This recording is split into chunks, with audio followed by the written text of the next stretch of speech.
Welcome back. In today's explainer, we're taking a pretty complex framework and breaking it down into a clear, actionable blueprint. Now look, if you're a school leader, you already know the incredible weight of responsibility resting on your shoulders, right? Between signing endless requisition forms and putting out sudden operational fires all day long, you're somehow expected to guide your teachers and ultimately ensure that your students are actually succeeding. So today, we're looking at the ultimate tool to make that happen, the Instructional Supervisory Plan, or the ISP. And let me be clear right up front, this is not just another document to shove in a filing cabinet. No way. This is a powerful engine for school transformation. It's a strategic blueprint designed specifically for leadership, teacher quality, and learner outcomes. We are going to deconstruct exactly how this engine works, piece by piece. Okay, so here's our roadmap for today. We'll start with shifting your leadership focus, then look at the ISP process architecture, defining your supervisory focus, focused interventions and innovation, monitoring and digital consolidation, and finally, the engine in motion. All right, let's dive into this. And as we go through these 6 sections, I want you to keep one guiding word in mind: focus. Relentless strategic focus is going to be the central theme of absolutely everything we discuss today. First up, Section 1, Shifting Your Leadership Focus. You know, it is incredibly easy to get bogged down in what we can call paper-pushing fatigue. You end up feeling way more like a manager of bureaucracy than an actual leader of learning. So I want to pose a really direct question right now, and I want you to really think about it. Look at where your time goes every single day. Is your ISP just a compliance checklist that you dust off once a quarter? Or is it a living, breathing roadmap for transformation? Because I promise you, whatever commands your focus is exactly what determines the future of your school. Just notice the stark difference here. Over on the one hand, administrative compliance completely traps us in just fulfilling bureaucratic requirements. It leads to routine monitoring, paper pushing, and honestly, that just results in stagnant school operations. But on the other hand, we have instructional leadership, and this brilliantly illustrates the contrast. Here, the focus is entirely on a strategic roadmap of proactive coaching, mentoring, and pedagogical support. When you apply this kind of laser focus, the result is elevated learner outcomes and continuous school improvement. The ISP isn't a checklist, guys. It is your transformational roadmap. If we want to know exactly what we should be focusing on, notice our guiding compass right here, the Philippine Professional Standards for School Heads, or the PPSS. Now sure, you have domains managing operations, developing self and others, building connections, but look at what sits right at the core of the entire framework. It's the holistically developed Filipino learners. All of those external domains, they're just built to support that inner circle of school effectiveness and people effectiveness, which ultimately serve the student. The ultimate focus always has to be on teaching and learning. Okay, moving on to Section 2, the ISP process architecture. Understanding that we need to focus on teaching and learning is obviously the first step, but how do we actually pull that off? Well, here is our structural framework laid out for us. First, a baseline needs assessment. Second, define supervisory focus.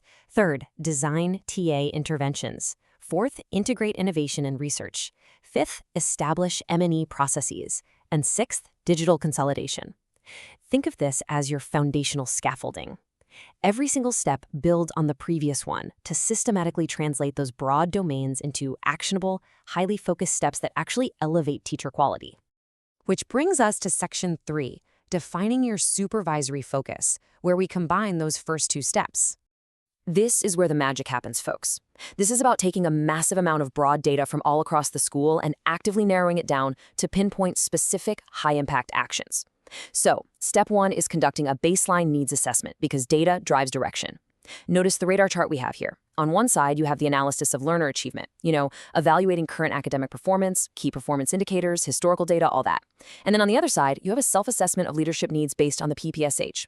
Basically, you have to find the exact coordinates of your current reality and know exactly where the critical learning gaps are before charting a course. Let's move along and see how this builds into step 2, which is defining the supervisory focus and objectives. Once you have all that baseline data, you literally cannot tackle everything at once. It's impossible. So imagine filtering all this noise, learner needs, resource constraints, policy mandates, through a funnel. You just push it down until you hit the exact supervisory focus bullseye, which aligns perfectly with Domain 3, focusing on teaching and learning. You're setting specific, measurable pedagogical goals that target the exact teacher performance gaps you identified in your baseline. If there is just one phrase you remember when defining your focus, let it be this: prioritization based on impact. This is your ultimate filter.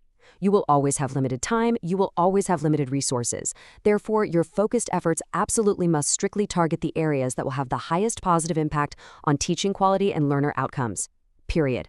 If an initiative doesn't pass this filter, it doesn't get your focus. All right, Section 4, Focused Interventions and Innovation. So now that we found our bullseye, we have to translate that focus into concrete actions. But first, we absolutely must break down a massive administrative misconception right now. Technical assistance is not the gotcha police walking around with a clipboard. It is entirely about capacity building. If teachers feel they're being punished or, caught making mistakes during observations, your ISP will fail. End of story. We have to reframe technical assistance as a highly supportive collaborative tool that is aimed purely at growth. Now, what's really interesting here is how Step 3 visualizes these interventions as a literal scaffold. We see structured, objective classroom observations. We see constructive feedback loops using validated data to actually help teachers improve. We see one-on-one mentoring and coaching for tailored guidance. And we see learning action cells, or LACs, which foster collaborative, job-embedded professional development. All of these tools are laser-focused on improving practice, building up the teacher's capacity one step at a time. Then we hit Step 4, which is where we integrate innovation and research. As leaders, we've got to move beyond the mindset of, well, this is how we've always done it. That doesn't work anymore. It requires a powerful combination of an evidence base, identifying relevant research from reliable sources, and then the direct application of that research. You are taking your highly focused supervisory goals and using research to pilot data-driven pedagogical innovations that are tailored precisely to your specific learner gaps. Moving on to Section 5, Monitoring and Digital Consolidation. We're out there doing the work, right? But how do we actually know it's working? Step 5 establishes our monitoring and evaluation processes. Just notice the circular design here. M&E is not an endpoint. It is not the end of the line where you just generate a dusty final report to throw on a desk. It is a continuous feedback loop. You measure by utilizing standardized tools, like the classroom observation tool. Then you analyze to assess the effectiveness of the technical assistance against those goals you set. And then you adjust. That adjustment phase is what we call continuous recalibration. You refine the supervisory approach based on real-time feedback and learner performance indicators, just to maintain that precise focus. Look, maintaining focus isn't some one-time setting you do at the beginning of the school year. It's a dynamic, ongoing effort. If the data shows the intervention isn't working, you recalibrate. You adjust the dials to keep the focus exactly where it needs to be. Finally, Step 6 finishes up the process through digital consolidation. Once you have built this highly focused, recalibrated blueprint, you upload the consolidated plan to the Project Inspire portal. And the impact of this is honestly huge. It enables division-wide sharing, it fosters a real culture of transparency, and most importantly, it allows for shared accountability and the cross-pollination of best practices. Think about it. Your focused solutions might just be the exact blueprint another school needs to solve their challenges. And that brings us to our final section, Section 6, the engine in motion. It is time to bring all the components together. So the crucial point is how all of this connects.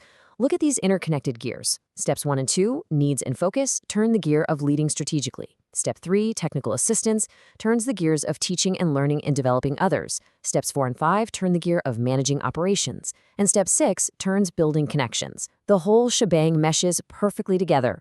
When you operate with hyperfocus, these gears turn in synergy, driving absolutely all the PPSSH domains forward in unison. As we wrap up this explainer, I want to leave you with this final summarizing thought. The instructional supervisory plan is not a break from your leadership duties. It is the exact blueprint for achieving them. When you define a precise focus, build capacity, and continuously recalibrate, you transform from a manager of paperwork into a true architect of student success. So I leave you with this question to chew on. What is the very first thing you will ruthlessly cut from your schedule tomorrow to reclaim your focus on what truly matters?